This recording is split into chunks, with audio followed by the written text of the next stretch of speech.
Sir, according to the Constitution,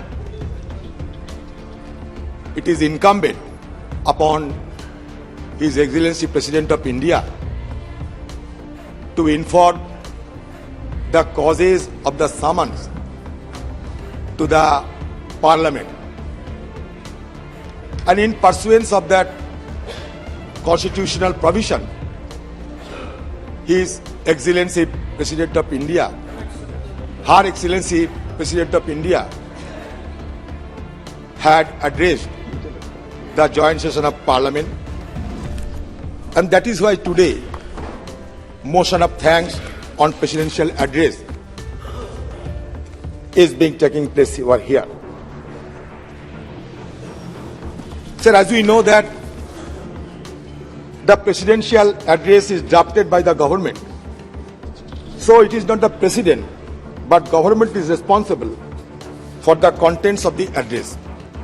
With all reverence at my command, I must pay my respect to the President of India, but I beg to differ with the tone and tenor enshrined in the presidential address. Sir, this is the 15th President of India, and India is witness to 3 more acting president. कभी president की जब अभिभाषण होते हैं सदन में, तो कभी हमें उनकी जात या पात या धर्म के बारे में कभी सुना नहीं, लेकिन इस बार पहली बार ऐसा हो रहा है कि सारे हिंदुस्तान में ये ढिढोरा पीटा जा रहे हैं कि बीजेपी पार्टी ने एक आदिवासी को प्रेसिडेंट बना दिया, इसको एक चुनावी मुद्दा बना दिया, एक चुनावी मुद्दा बना दिया। मेरा कहने का मतलब थोड़ा सोचिए, ये क्या चुनावी, ये क्या सियासी फसल उगाने के लिए?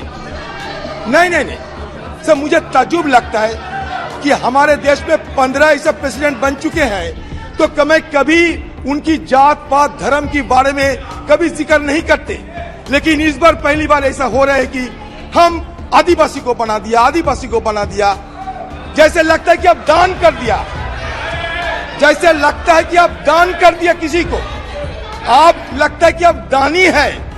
हिंदुस्तान में अगर किसी का 35 साल उम्र होते हैं और वो लोकसभा में चुनाव लड़ने की काबिल होते हैं, तो उनको प्रेसिडेंट होने की सारे नहीं, आप लोग करते हैं। तो 35 साल और लोकसभा में चुनाव लड़ने की काबिलियत, इस पे वो प्रेसिडेंट बन सकते हैं। सर, इसीलिए नहीं, कभी मैं तो प्रधानमंत्री नरेंद्र मोदी जी को ओबीसी दादा नहीं कहते, हम तो कहते कि प्रधानमंत्री नरेंद्र मोदी। तो ऐसे कहिए ना, हम तो कभी हिंदुस्तान में शेड्यूल कास्ट प्रधानमंत्री बने, तो हम तो कभी हिंदुस्तान में मुसलमान प्रधानमंत्री प्रेसिडेंट बने, तो हम तो कभी जिक्र नहीं करते। लेकिन ये क्या होता है, आदिवासी, ये दया नहीं, ये हमारे महामहिम की काबिलियत पर आप शक जता रहे हैं। उनकी काबिलियत पर भरोसा करो, दान करने की कोई जरूरत नहीं है। ये होगी प्रेसिडेंट ऑफ इंडिया की सही मायनों में मर्यादा को पालन करना। यही मेरा 350। हाँ, बोलिए सर। ये 352(6) कहता है use the president's name for the purpose of influencing the debate.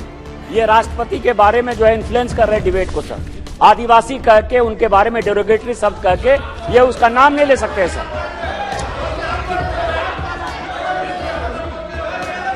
352(6) sir, इसको एक्सपंज करिए सर। अभिभाषण पे कल से राहुल जी की भाषण होने के बाद सारे माहौल एक नया दिशा में आगे बढ़ रहे हैं। राष्ट्रपति के अभिभाषण में यह लगता है कि राहुल जी वर्सेस बीजेपी की जंग छिड़ गई है। तो ये मैं ये समझूं कि ये राष्ट्रपति अभिभाषण नहीं, ये राहुल जी वर्सेस बीजेपी हो रहे हैं। हर व्यक्ति ने, अरे प्रधानमंत्री जी के आने का पहले बहुत सारे ये लेफ्टिनेंट जनरल, सारे ब्रिगेडियर जनरल को यह तैनात किया गया सिर्फ राहुल जी को ठोकने के लिए। इससे यह पता चलता कि Rahul ji has taken the right cord of the BJP party inefficiency. ये राहुल गांधी जी साबित कर दिया है कि आप जितना चाहो राहुल गांधी को पप्पू बनाने की, राहुल गांधी जी खुद आपको पप्पू बना दिया। राहुल गांधी खुद आपको पप्पू बना दिया, आपको पप्पू बना दिया। इसीलिए कहिए ना गृह मंत्री जी। माननीय अध्यक्ष जी, ये माननीय सांसद को पप्पू नहीं कह सकते। माननीय सांसद है, इनको पप्पू नहीं कह पॉइंट ऑफ ऑर्डर बोलिए, पॉइंट ऑफ ऑर्डर बोलिए। आप गृह मंत्री ने पॉइंट ऑफ ऑर्डर बोलिए। आप जानते हैं मैं किस संदर्भ पे बात करते हैं, आप जानते हैं, बखूबी जानते हैं। राहुल गांधी जी सही जगह पे निशाना साधा। राहुल गांधी जो तीर चलाई वो सीधा निशाने पे पहुंच चुके हैं, इसलिए आपके अंदर खलबली मच गए हैं। और ये खलबली के चलते ये बिखरा हुए बीजेपी पार्टी राहुल गांधी की खिलाफत में जुटे हुए हैं। एक इंडस्ट्रियलिस्ट अदानी, हिंदुस्तान में कभी एक इंडस्ट्रियलिस्ट के लिए एक सत्तारूढ़ पार्टी इस तरीके कभी पैरवी कर चुके हैं, एक इंडस्ट्रियलिस्ट के लिए। और ये हमारी मनगढ़ंत बात नहीं है, ये हिंडनबर्ग पेपर्स में आए। हम क्या करें, आप बताइए। ये हिंडनबर्ग रिसर्च पेपर में आए हैं, हम क्या करें। जो हमें मिला है उसी पे बदौलत हम ये मुद्दे उठाते हैं। इसमें अन्याय क्या है, आप खुद बताइए, इसमें अन्याय क्या है। लेकिन आप अदानी की बात करते हैं तो आप गर्म हो जाते हैं, आप अधीर हो जाते हैं, आपकी जहन में सहन नहीं होते हैं। तो हम क्या कर सकते हैं। राहुल जी की बात में सारे हिंदुस्तान में चर्चा हो रहे हैं।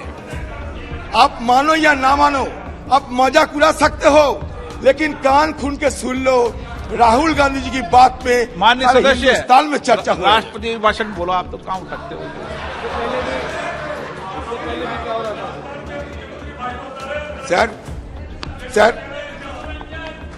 सर बहुत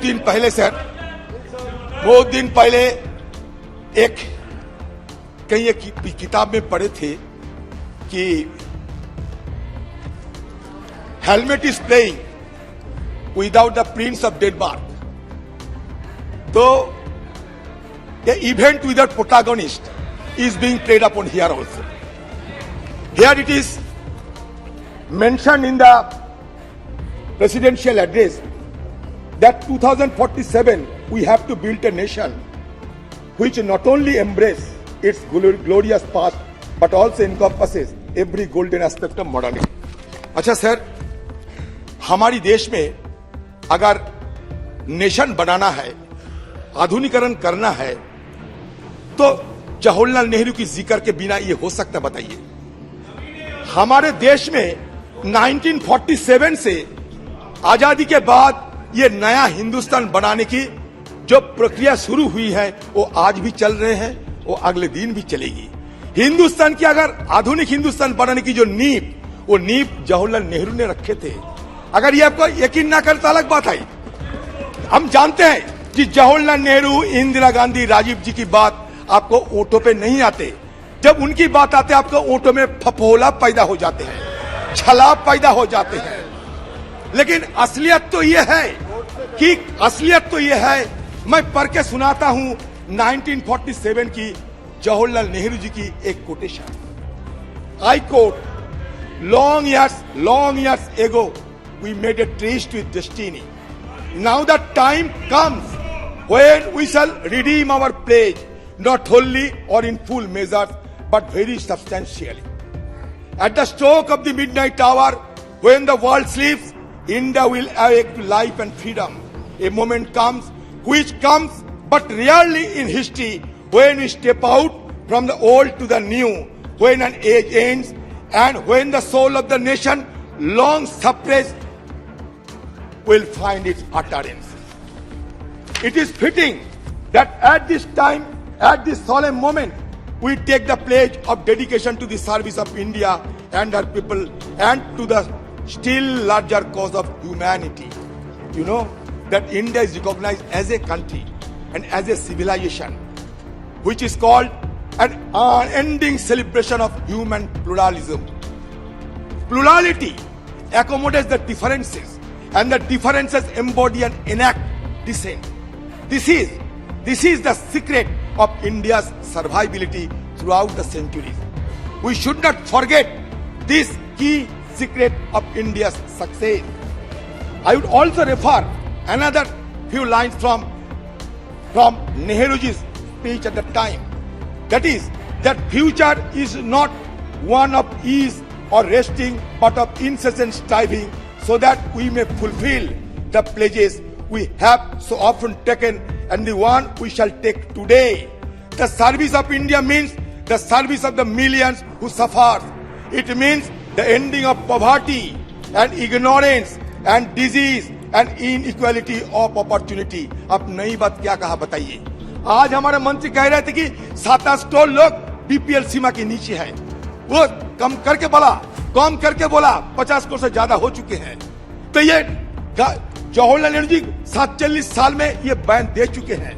ये भी कहा था Jawaharlal Nehru ji, piece has been said to be indivisible, so is freedom, so is prosperity now, and so also is disaster in this one world that can no longer be split in isolated fragments. बताइए इसका जिक्र क्यों नहीं होता है? क्यों आप लोग जिक्र नहीं करते हमारे वो विजनरी लोगों को? ये क्या आपका छोटापन नहीं है? Jawaharlal Nehru ji, I like to quote another few lines. We are citizens of a great country on the verge of bold advance, and we have to live up to that high standard. All of us, to whatever religion we may belong, are equally the children of India with equal rights, privileges and obligations. We cannot encourage communalism or narrow-mindedness, for no action can be great. I would reiterate, for no action can be great whose people are narrow in thought or in action. That is why I am referring the speeches of the visionaries. Here it has been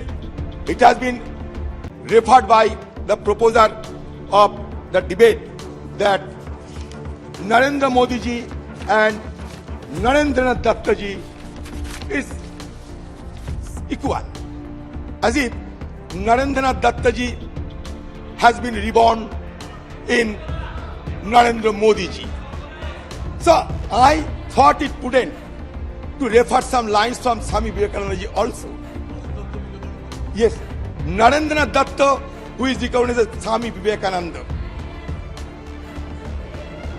he exhorted to the humanity that sectarianism, bigotry, and his horrible descendant fanaticism has long possessed the beautiful art. It has filled the earth with violence. It has drenched it with human blood, destroyed the civilization, sent entire nation to despair. Had these forces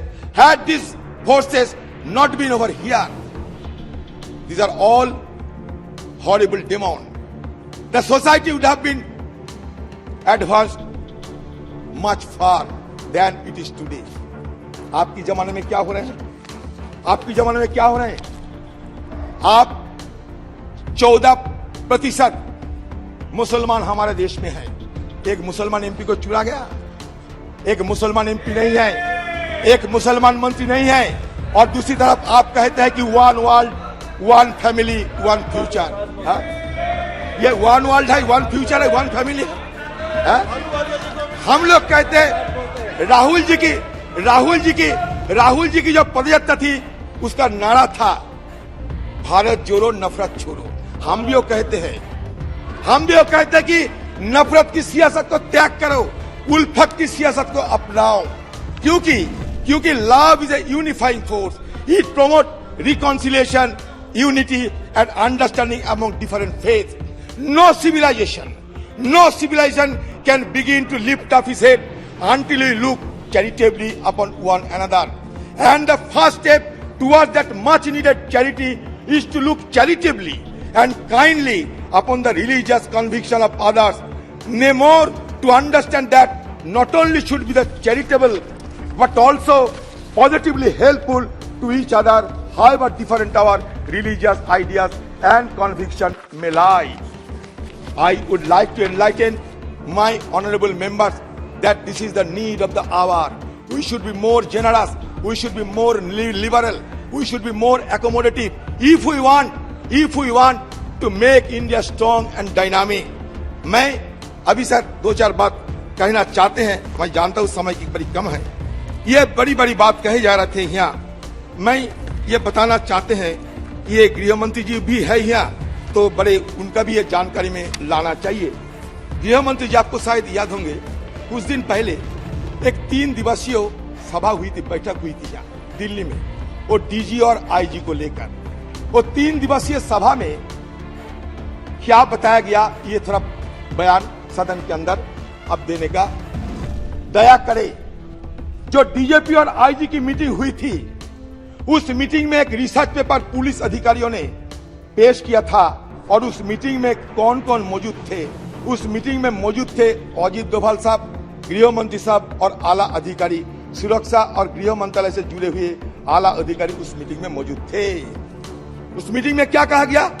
Amit Shah ji थोड़ा दया कीजिए, अमित शाह जी थोड़ा दया कीजिए, थोड़ा ध्यान दीजिए, क्योंकि यह meeting के साथ आपका संपर्क है। यह मीटिंग डीजीपी और आईजीपी के थे। उस मीटिंग में यह बात रखे गए कि पूर्वी लद्दाख में जहां एलएसी है, 65 पेट्रोलिंग पॉइंट है, इसी पॉइंट है जहां हम गश्त करते थे, गश्त लगाती थी हमारी सेनाएं, हमारी सुरक्षा बल। उन 65 में से अब 25 पॉइंट्स पर गश्त नहीं लगा पा रहे हैं। अब बताइए ये सही या गलत? और वहां रेबी नाम के एक कम्युनिटी है लद्दाख के, हमारे जो एमपी जानते हैं, जो अपने भेड़ बकरी चराने वालों की कम्युनिटी है, जो सदियों से हुआ अपने जानवरों को चराते हैं, अब वो हुआ नहीं चरा पाते हैं अपने जानवरों को। आप बताइए ये सही या गलत? आप बताइए। पेपर में अमित शाह जी, पेपर में ये भी कहा गया, अमित शाह जी जरा ध्यान में सुनिए, वर्तमान में काराकोरम दर्रे से लेकर चुमा तक 65 पीपी है, मतलब पेट्रोलिंग पॉइंट है, जिन्हें इंडियन सिक्योरिटी फोर्स द्वारा नियमित रूप से गश्त किया जाना है। 65 पीपी में से 26 पीपी यानी पीपी नंबर 5 to 17, 24 to 32, 37, 51, 52, 62 में हमारी उपस्थिति प्रतिबंधक या आईएसएफ की द्वारा गश्त नहीं करने के कारण खो गए हैं। ये सही या गलत है? आप बताएं। 17 बार मिलिट्री लेवल पे टॉक हुई है। 18 बार हमारे प्रधानमंत्री जी के साथ मुलाकात हुई थी चीन की प्रधानमंत्री जी को, लेकिन नतीजा क्या निकला? ये हमें जानकारी जरूर दीजिएगा, क्योंकि लद्दाख हमारे ही ये देश की एक अखंड इलाका है। हमारे किरण रिजिजू जी बोल रहे थे अरुणाचल के बारे में। 2022 जनवरी में पूर्वी लद्दाख में एलएसी से लगभग 40 किलोमीटर दूर चीनी द्वारा पैंगोंग त्सो पर एक पुल के निर्माण का ताजा उपग्रह छवियां सामने आई। आप बोल सकते कि हम कोई भी गुमराह करने के लिए बात बताते हैं, छोड़ दीजिए, हम तो यहाँ एक बार नहीं 100 बार यहाँ गुहार लगाई थी कि भाई चीनी अतिक्रमण के बारे में सदन के अंदर चर्चा हो। आपने चर्चा करने की इजाजत नहीं दिया। लेकिन 1962 में जब चीनी हमला हुई थी हिंदुस्तान पे, तब स्वर्गीय जवाहरलाल नेहरू जी इस सदन के प्रधानमंत्री बने थे। अटल बिहारी वाजपेयी जी मांग किया था कि हमें चर्चा करने का मौका दिया जाए।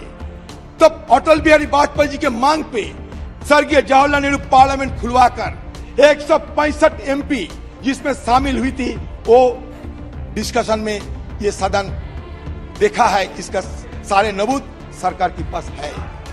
और उसमें ये भी बताते हैं स्वर्गीय जवाहरलाल नेहरू खुद अपना खामिया को दर्शाया था।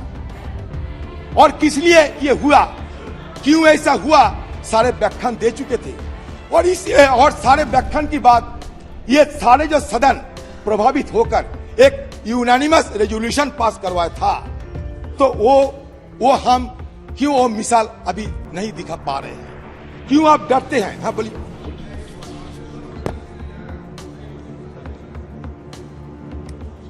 अधीर रंजन जी कह रहे हैं अभी क्यों ऐसा नहीं कर रहे, क्योंकि उस वक्त खामियां थी, अभी कोई खामी ही नहीं है तो कैसे करें। हजारों हेक्टेयर भूमि हार कर आए थे तब जाकर चर्चा करी थी। क्या बात कर रहे हो? इस तरह से नहीं होता है। चर्चा कब हुई थी? हजारों हेक्टेयर भूमि हार कर आ गए थे तब जाकर चर्चा हुई। क्या हुआ? 2000 स्क्वायर किलोमीटर अतिक्रमण हुई। आप नकार सकते 2000 स्क्वायर किलोमीटर अतिक्रमण हुई। अगर एक काम कीजिए ना, सारे ऑल पार्टी डेलीगेशन को लेकर आप चलिए ना लद्दाख में, हम देखना चाहते हैं। आपको हिम्मत है ले जाने के लिए? बताइए आप खुद को कहां छुपाना चाहते हैं? आप चीन को डरते हैं? अरुणाचल प्रदेश में लुंगटा, किरण रिजिजू भाई आप सुन लो, अरुणाचल प्रदेश में लुंगटा जोर क्षेत्र में पीएलए ने 18 जनवरी 2022 के 18 जनवरी को भारतीय क्षेत्र के अंदर से 17 वर्षीय भारतीय मीरम तोरण को अपहरण कर लिया। भाजपा सांसद रिटर्निंग भाजपा सांसद श्री तपीर गांव ने भी ट्वीट किया कि चीन ने 2018 में भारत के अंदर 3-4 किलोमीटर सड़क बनाई। 26 जनवरी को पीएलए द्वारा युवा लड़के को भारतीय सेना को सौंप दिया गया था।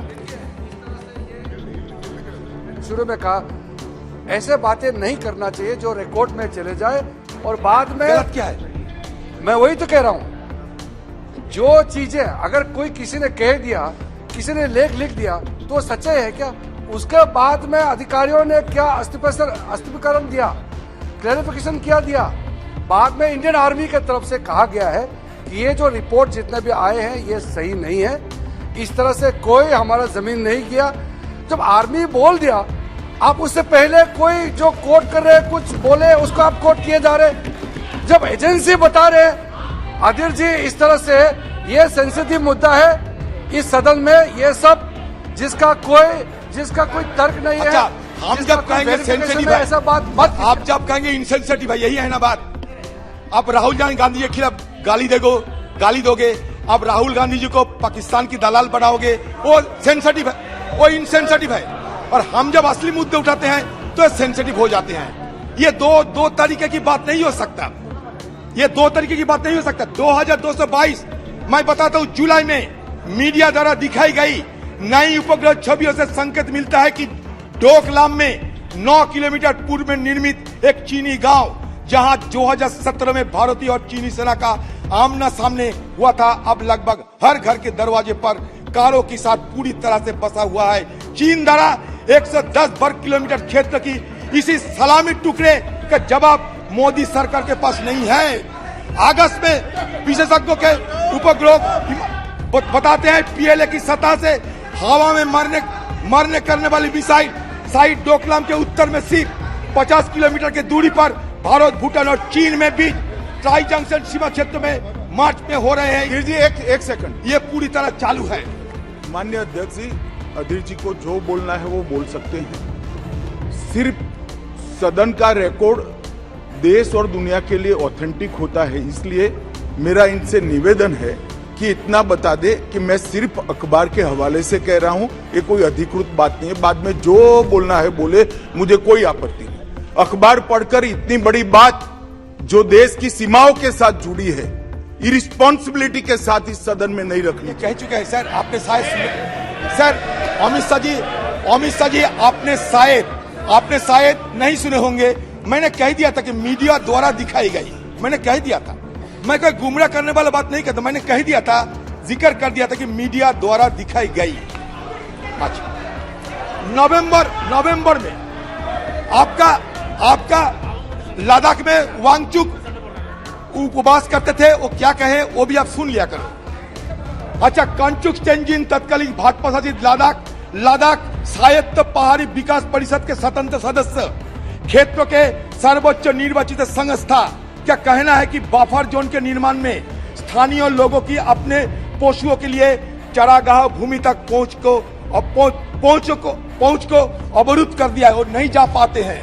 दिसंबर में गैर कानूनी घुसपैठ के प्रयास में चीनी दल 9 दिसंबर 2022 को तवांग सेक्टर के स्वयंभू क्षेत्र में हमारे सशस्त्र बलों के साथ 17,000 फीट की चोटी पर अवैध रूप से कब्जा करने की दृष्टि से भीड़ गए।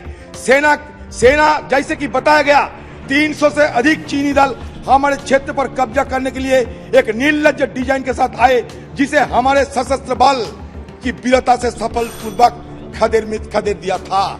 हमारे सेना की वीरता, हमारी सेना की धीरता, या हमारी सेना के लिए हमारे अहंकार, हमारे नाच की कोई कमी नहीं है।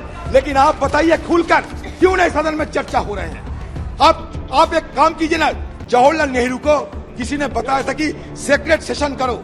जवाहरलाल नेहरू जवाब में कहा था कोई सेक्रेट सेशन नहीं होगी, हम खुले आम चर्चा करेंगे। ये हिम्मत अब क्यों नहीं दिखा सकते?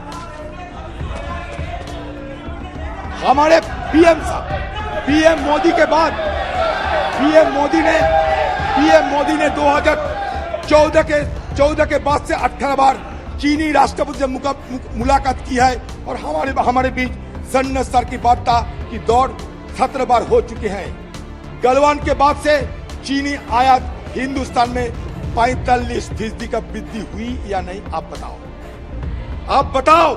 गलवान में हमारे 20 जवान अपने प्राण को आहुति देने के बाद चीनी के साथ हमारे ये कारोबार में इतना बढ़ोतरी कैसे आ रहा है कि 45% वृद्धि होते हैं? चीनी ने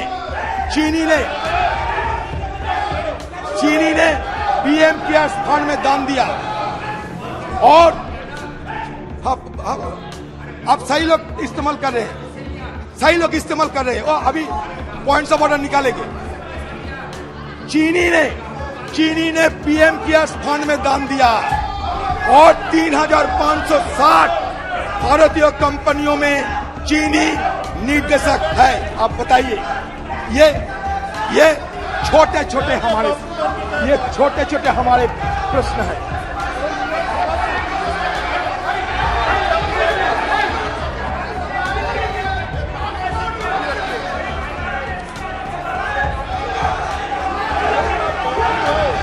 सर मेरा और एक बात कहना है।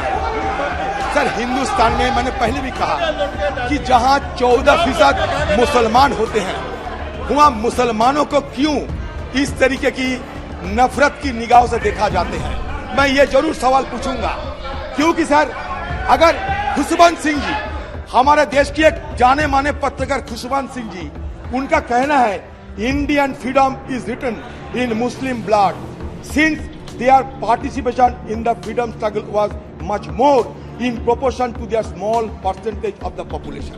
अगर हम सही बताओगे, आप कहेंगे कि हम मुसलमानों को चापलूसी करते हैं। बिल्कुल नहीं। मैं इतिहास की गवाह देना चाहते हैं। आप इतिहास को विरूपण करते हैं, इतिहास को छेड़छाड़ करते हैं, आप हमारे स्थिति लोप करने की हर संभव प्रयास करते हैं, एक एमनेशिया तैयार करना चाहते हैं, हाँ को ना को हाँ करना चाहते हैं, नई हिंदुस्तान की बात करते हैं। नई हिंदुस्तान में अगर सबसे जोखिम में अगर कुछ है, वो है हमारा अधिकार। हिंदुस्तान में सबसे जोखिम हालत में है हमारा अधिकार। ये हमारे अधिकार को छीन लिया जाता है। हमें कर्तव्य सिखाए जाते हैं, लेकिन कर्तव्य के पहले हमारा अधिकार क्या है ये तो बता दीजिए।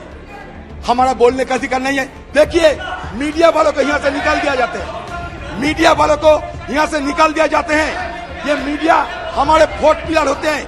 मीडिया वालों को घुस से नहीं दिया जाता। क्यों आप मीडिया को डरते हैं? क्यों हमारे न्यायालय पे दबाव बनाते हैं? न्यायालय के खिलाफ कभी कानून मंत्री, कभी हमारे उपराष्ट्रपति जिस तरीके से बयान देते हैं, ये हमारे देश की जो बेसिक स्ट्रक्चर है, ये बेसिक स्ट्रक्चर को खतरा पहुंचाते हैं। हमारे देश का बेसिक स्ट्रक्चर क्या है? हमारा देश का बेसिक स्ट्रक्चर फेडरलिज्म है। ओके, हमारे देश का बेसिक स्ट्रक्चर धन्यवाद राइट्स है। हमारा देश का बेसिक स्ट्रक्चर इंडिपेंडेंट जुडिशियरी है। इसमें खतरा पहुंचाने की कोशिश मत करें। धन्यवाद सर। 30 मिनट हो गए। धन्यवाद। 30 मिनट हो गए।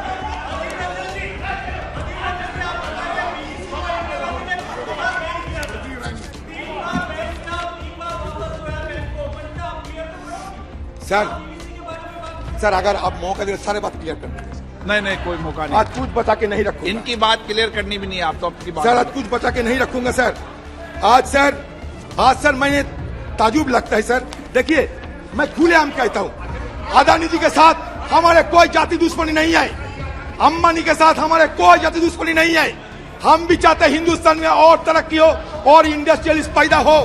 हमारे इस सिस्टम पे तर्क है। Thank you. ये सिस्टम के खिलाफ हमारा इल्जाम है। दिलीप सेकिया जी,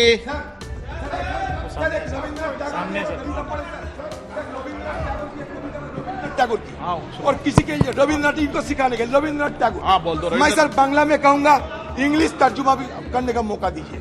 बांग्ला में पढ़ूंगा, इंग्लिश तर्जुमा करने का मौका दीजिए। बंगाला वही ट्रांसलेट হেমর চিত্ত পূর্ণ তীর্থ জাগরে ধীরে এই ভারতের মহামানবের সাগর তীরে কেহ নাহি জানে কার আহ্বানে, কেহ নাহি জানে কার আহ্বানে কত মানুষের ধারা দুর্বাসতে এলো কোথা হতে সমুদ্রে হলো হারা।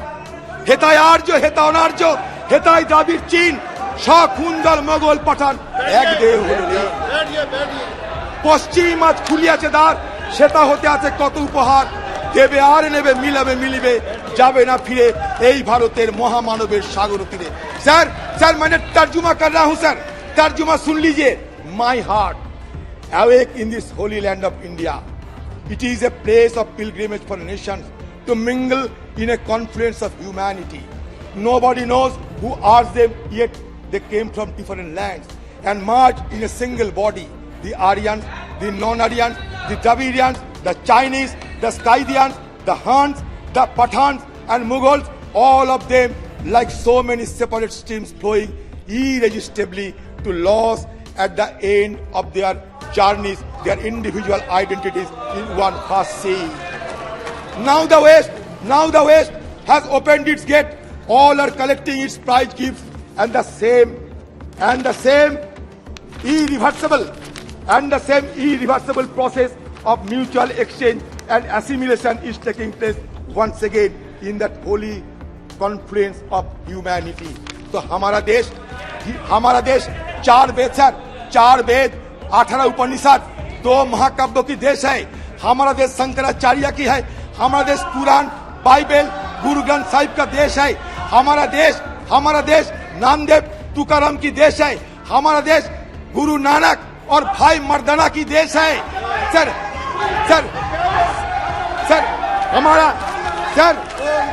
हमारा देश बुद्ध और ऋषि, हमारा देश बुद्ध और ऋषभ देव की देश है।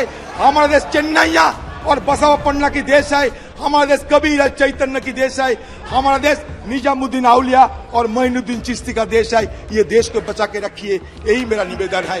जय हिंद, जय भारत। दिलीप सेकिया जी।